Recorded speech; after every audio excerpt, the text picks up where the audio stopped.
എല്ലാവർക്കും നമസ്കാരം. സംസ്ഥാനത്തെ സാക്ഷരതാ പ്രേരകന്മാരും നോഡൽ പ്രേരകന്മാരും അനുഭവിക്കുന്ന ഭരണഘടനാ ലംഘന പ്രവർത്തനങ്ങളും അല്ലെങ്കിൽ സാമൂഹ്യ നീതി നിഷേധവും തുല്യതയില്ലായ്മയും അടിമകളെപ്പോലെ ജോലി ചെയ്യേണ്ടി വരുന്ന സാമൂഹ്യ സാഹചര്യവുമൊക്കെ ഞാൻ ഇതിന് തൊട്ട് മുന്നേ ഒരു വീഡിയോ ചെയ്തിരുന്നു. അതിനുശേഷമാണ് ആ വീഡിയോ സമൂഹത്തിലേക്ക് പോയതിനു ശേഷമാണ് നിരവധി വിവരങ്ങൾ വീണ്ടും ലഭിക്കുന്നു. ആ പശ്ചാത്തലത്തിലാണ് രണ്ടാമതൊരു വീഡിയോ കൂടി ചെയ്യുന്നത്. സമ്പൂർണ്ണ സാക്ഷരത നേടിയതിനു ശേഷം സാക്ഷരതാ പ്രസ്ഥാനത്തിന് കേന്ദ്ര ഗവൺമെന്റിന്റെ സഹായം ഉണ്ടായിരുന്നു. ഒരു ഘട്ടം കഴിയുമ്പോൾ കേന്ദ്ര ഗവൺമെന്റ് സഹായം പൂർണ്ണമായി നിലയ്ക്കുന്നു. അവർ ആ സാമ്പത്തിക സഹായം നൽകൽ നിർത്തി. തുടർന്നും വളരെ മനോഹരമായ രീതിയിൽ സാക്ഷരതാ പ്രവർത്തനങ്ങൾ മുന്നോട്ട് പോയി. തുല്യതാ പരിപാടികൾ, 8ാം ക്ലാസ്, 10ാം ക്ലാസ്, +2 വരെയൊക്കെയുള്ള തുല്യതാ പരിപാടികൾ, പ്രത്യേകം പ്രോജക്റ്റുകൾ, അങ്ങനെ വളരെ മനോഹരമായി പോവുകയായിരുന്നു.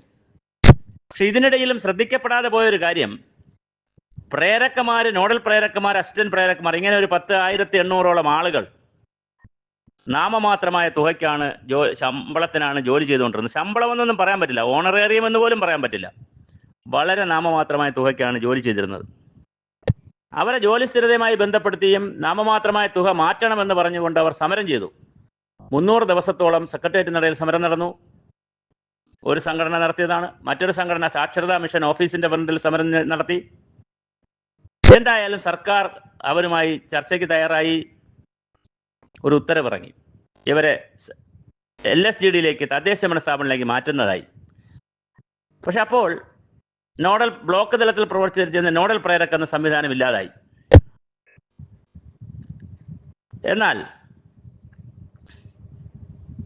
അവർക്ക് ശമ്പളത്തിൽ പരിഷ്കരണമുണ്ടായി, വർധനമുണ്ടായി. സാക്ഷരതാ പ്രേരകന്മാർക്ക് 12,000 രൂപയും 400 രൂപ പ്രതിദിനം കണക്കാക്കി 12,000 രൂപയും, നോഡൽ പ്രേരകന്മാർക്ക് ബ്ലോക്ക് തലത്തിലുള്ളവർക്ക് 15,000 രൂപയും കണക്കാക്കി 500 രൂപ പ്രതിദിനം എന്ന നിലയിൽ ഒരു ഉത്തരവിറങ്ങി. ഇങ്ങനെ ഉത്തരവ് ഇറങ്ങിയപ്പോൾ ഈ ഉത്തരവുകൾ രസകരമാണ്. ഇപ്പൊ 2 ഉത്തരവ് നിലവിലുണ്ട്. ഒന്ന് പഞ്ചായത്ത് വകുപ്പിൽ നിന്ന് ഇറങ്ങിയിട്ടുള്ള ഒരു ഉത്തരവുണ്ട്.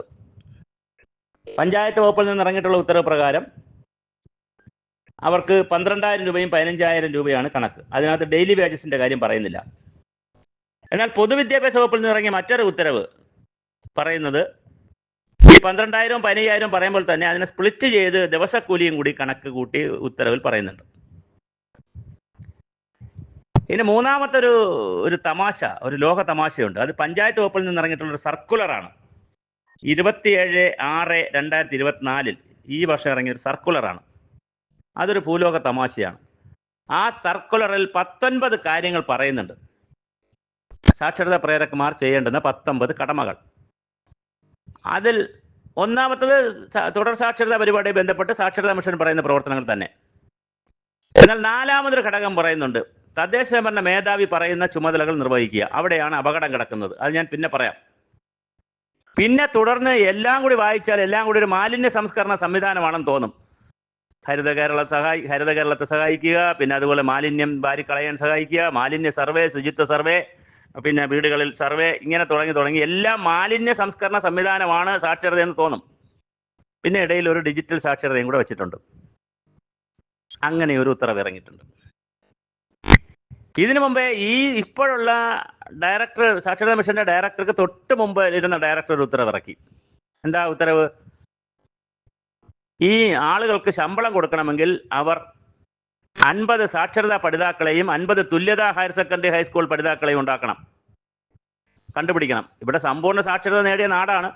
വീണ്ടും സാക്ഷരതാ പ്രവർത്തകരെ സാക്ഷരതാ പഠിതാക്കളെ കണ്ടുപിടിച്ചുകൊണ്ടിരിക്കണം. തുല്യതയ്ക്ക് ആളെ കണ്ടുപിടിച്ചുകൊണ്ടിരിക്കണം. ഇതിനെന്ത് തമിഴ്, മറ്റേ ബംഗാളിൽ നിന്ന് മറ്റ് സംസ്ഥാനങ്ങളിൽ നിന്ന് ഇവിടെ വന്ന് വരുന്ന പീസ് വർക്ക് തൊഴിലാളികളുണ്ട്. അതാണോ സാക്ഷരതാ പ്രവർത്തകർ? അപ്പൊ 100 പേരെ ഒരു വർഷം പിടിച്ചു കൊടുത്താലാണ് ഇത് അവർക്ക് ശമ്പളം കിട്ടുക. ഇനി ശമ്പളത്തെ ഡെയിലി ബേസിക്കൽ സ്പ്ലിറ്റ് ചെയ്ത് കളഞ്ഞു. പഞ്ചായത്ത് സെക്രട്ടറിമാർക്ക് ഒരു അവസരം കിട്ടിയപ്പോൾ അവർ നന്നായി അതിനകത്ത് പണിയുന്നു. അവർ എന്ത് ചെയ്യുന്നു? ഇതിനെ സ്പ്ലിറ്റ് ചെയ്യുന്നു. വർക്ക് ചെയ്യുന്ന ദിവസം ശമ്പളം, ഒരു ഓണറേറിയം ഫിക്സ് ചെയ്യുക, പിന്നെ അതിനകത്ത് അതിനെ സ്പ്ലിറ്റ് ചെയ്യുക, വർക്ക് ചെയ്ത ദിവസം ശമ്പളം കൊടുക്കുക. അത് പോട്ടെ, ഞായറാഴ്ച ഉൾപ്പെടെ ജോലി ചെയ്യിക്കുന്നു,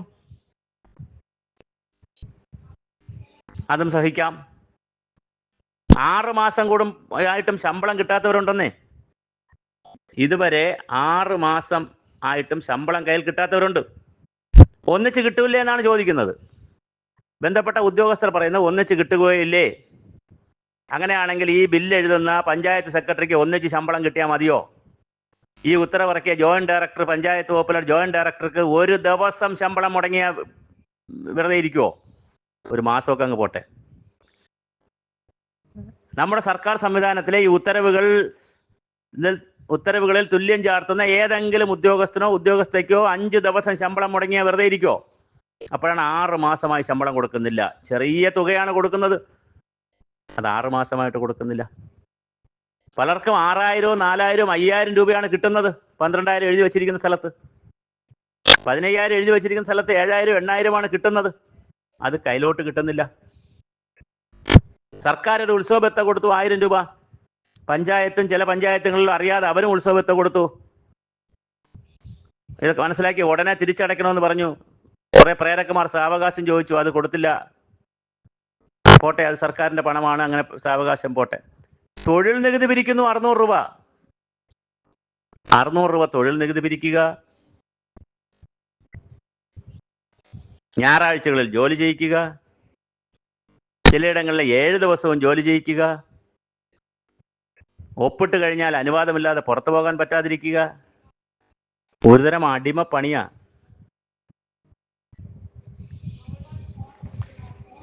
നമുക്ക് പല ആളുകൾക്കും സെപ്റ്റംബർ 2023 മുതൽ ഏപ്രിൽ 2020 വരെ ഒരു ഓണറേറിയം കൊടുത്തില്ല. അവർക്കൊരു കോമ്പൻസേറ്ററി ലീവില്ല, മെഡിക്കൽ ലീവില്ല, ഇൻഷുറൻസ് ഇല്ല. എന്തൊരു ഒരു വല്ലാത്തൊരു അവസ്ഥയാണ്. ഇലക്ഷന് തൊട്ടും പാർലമെന്റ് ഇലക്ഷന് മുമ്പ് കൺസോൾട്ടേറ്റ് ആയിട്ട് 12,000, 15,000 ഉണ്ടായിരുന്നത് പിന്നെ അത് ഡെയിലി വേജസ് ആയി മാറുന്നു ജൂൺ കഴിയുമ്പോൾ.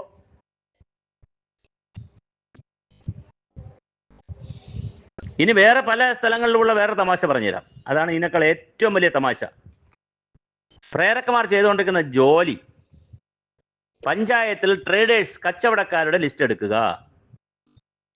അതിലെവിടെയാണ് സാക്ഷരത? എല്ലാ വീടുകൾക്ക് ഡിമാൻഡ് നോട്ടീസ് കൊടുക്കുക, രസീതുകൾ കൊണ്ടു കൊടുക്കുക, കരം പിരിച്ചു കൊടുക്കുക, തൊഴിൽ നികുതി പിടിച്ചു കൊടുക്കുക, ഗ്രാമസഭ നോട്ടീസ് കൊടുക്കുക, ഗ്രാമസഭയിൽ മിനിറ്റ്സ് എഴുതുക,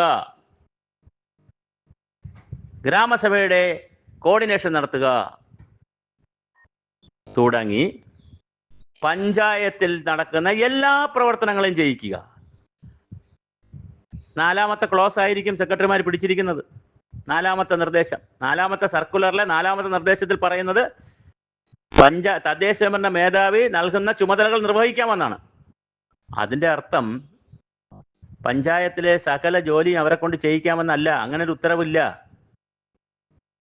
അടിയന്തരമായി ആ ക്ലോസ് പുനർനിർവചിക്കണം. എന്താണെന്ന് സ്പെസിഫിക് ആയിട്ട് പറയണം. ശമ്പളം കൊടുക്കുന്നില്ല, ഓണറേറിയ വർധനവില്ല, എന്തൊക്കെ പണിയും ചെയ്യിക്കാം.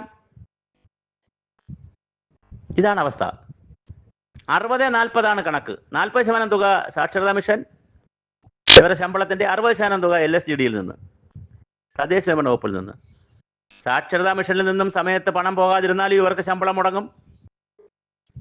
60% തുകയിൽ ശമ്പളം കൊടുക്കാതിരുന്നാലും അവർക്ക് ശമ്പളം മുടങ്ങും. പഞ്ചായത്തിന്റെ വരുമാനം വന്നാലും പ്രശ്നം വന്നാലും ശമ്പളം മുടങ്ങും. ഇതെന്ത് തൊഴിൽ നയമാണ്? ഇതെന്ത് ഉദ്യോഗസ്ഥ സംവിധാനമാണ്? ഞാനൊക്കെ ധാരാളം മീറ്റിങ്ങുകളിൽ, സെമിനാറുകളിൽ, ചർച്ചകളിൽ, പ്രഭാഷണങ്ങളിൽ, ക്ലാസ്സുകളിലും ഒക്കെ പോയിരിക്കുന്നതാണ്.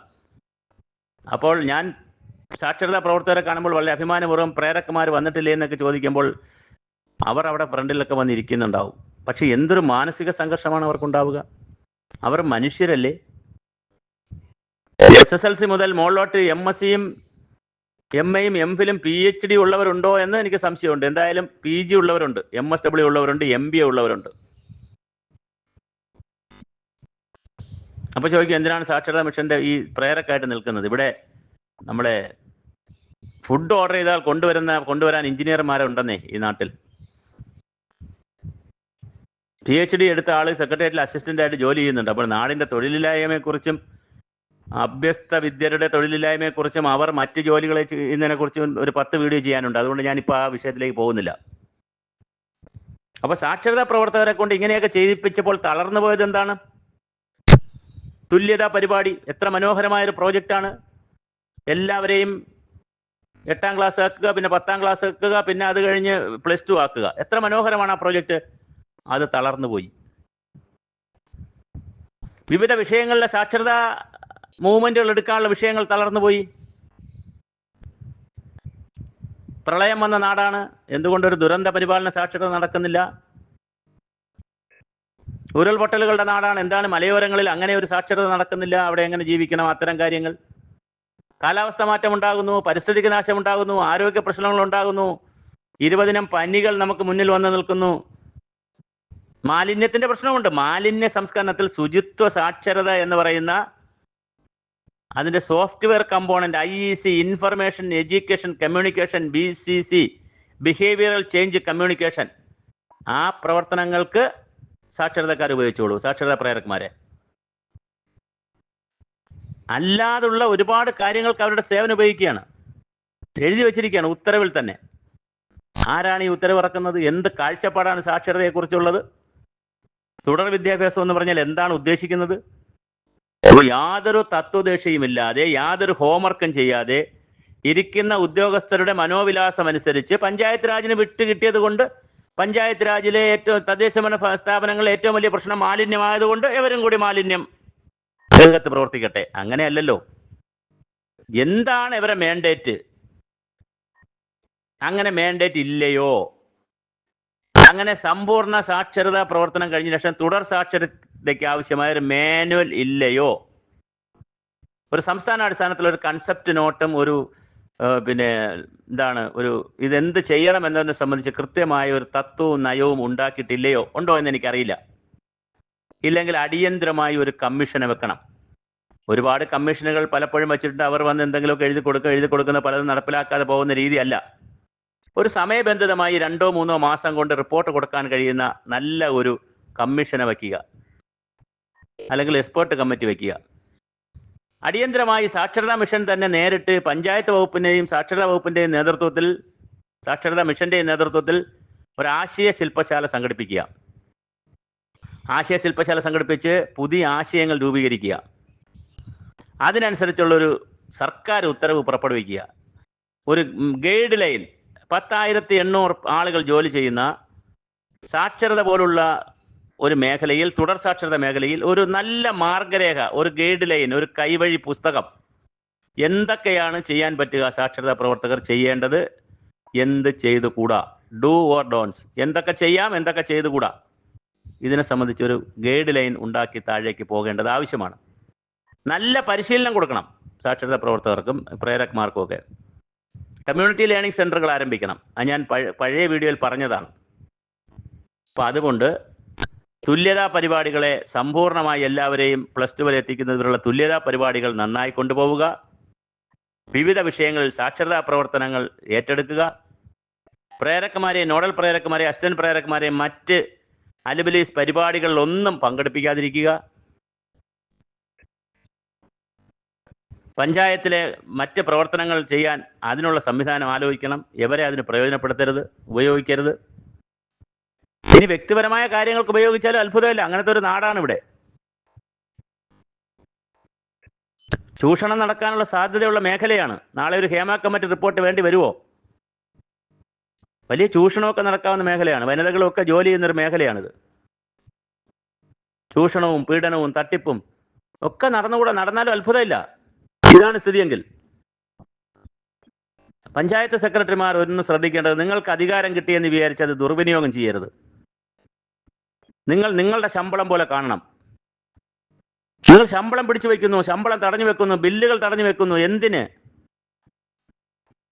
ഇത് പ്രേരക്മാരോടോ അസിസ്റ്റന്റ് പ്രേരക്മാരോടോ നോഡൽ പ്രേരക്മാരോടോ എനിക്ക് പരിചയമുള്ളവരോട് ചോദിച്ചാൽ പോലും അവർ പറയുന്നില്ല. കാരണം അവർക്ക് പേടിയാണ്.